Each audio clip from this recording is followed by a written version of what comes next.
तो इस बीच आपको बता दें कि न सिर्फ उपचुनाव, यहां पर दिलचस्पी ये भी है कि जब छत्तीसगढ़ की राजधानी रायपुर का रुख करते हैं तो फिर रायपुर दक्षिण की बात होती है। यहां पर सुनील सोनी ने बृजमोहन अग्रवाल की ये परंपरागत सीट कही जाती रही, लेकिन इस बार बीजेपी ने सुनील सोनी को टिकट दिया। वजह यह भी हुई कि वो सांसद बन गए, यानी बृजमोहन अग्रवाल सांसद बन गए। इस सब के बीच अब उनका मुकाबला एक युवा से है, आकाश शर्मा से है। तो देखना दिलचस्प होगा कि 11-12 बजे तक स्थिति साफ हो जाएगी। साथ ही साथ महाराष्ट्र, झारखंड दोनों ही विधानसभा चुनाव जहां उन पर हमारी विशेष नजर है। बनी रही हमारे साथ लगातार।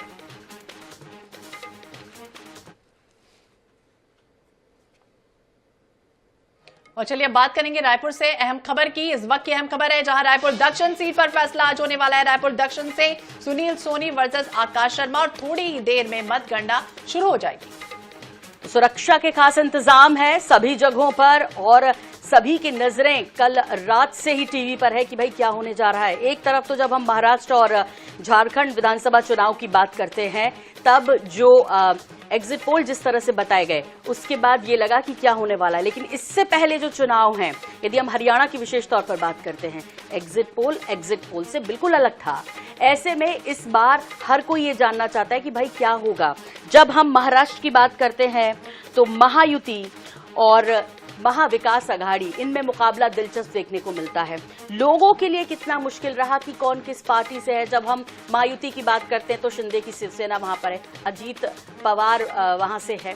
साथ ही साथ जब हम बात करते हैं एनसीपी, अजीत पवार वाली। अब यदि हम इधर महाविकास आघाड़ी की बात करते हैं तो यहां पर फिर जब हम बात करेंगे तो हम ये देखेंगे कि वहां पर उद्धव वाली यानी यूबीटी वाली शिवसेना है और शरद पवार वाली एनसीपी है। साथ ही साथ कांग्रेस उसे अपना साथ दे रही है, एसपी साथ में ही है।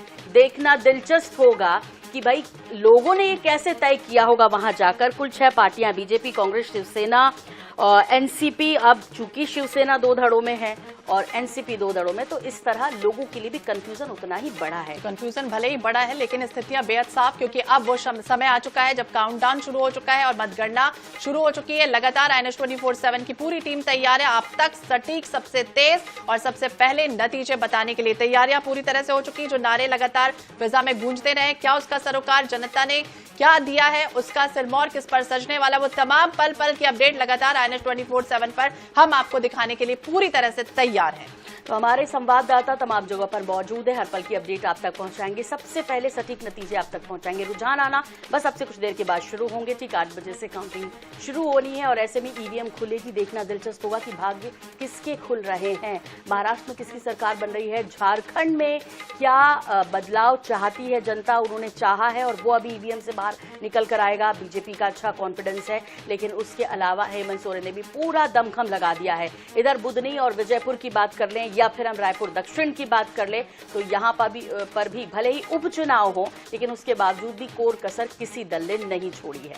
कोर कसर किसी दल ने नहीं छोड़ी, लेकिन किस मुद्दे पर वोटिंग हुई, किस पार्टी का दाव चला, किसके हक में चुनाव हुए, सब आपके सामने हम बस अब से कुछ ही मिनट में लाने के लिए तैयार हैं। महाराष्ट्र, झारखंड में किसकी सरकार बनेगी, मध्य प्रदेश, उत्तर प्रदेश, छत्तीसगढ़ में जो उपचुनाव हुआ उसमें किसने बाजी मारी है, सब हम आपके साथ बस कुछ ही मिनट में साझा करने जा रहे हैं। INS 24/7 की पूरी टीम तैयार है आपको वो सबसे पहले, सबसे सटीक नतीजे बताने के लिए। हम तैयार है वो सब कुछ आपके साथ साझा करने के लिए जिसका सरोकार आपसे, यानी आप अगर इन क्षेत्रों से जुड़े हुए हैं तो आप पूरी तरह से तैयार हो जाइए और नजर बना लीजिए टीवी स्क्रीन पर।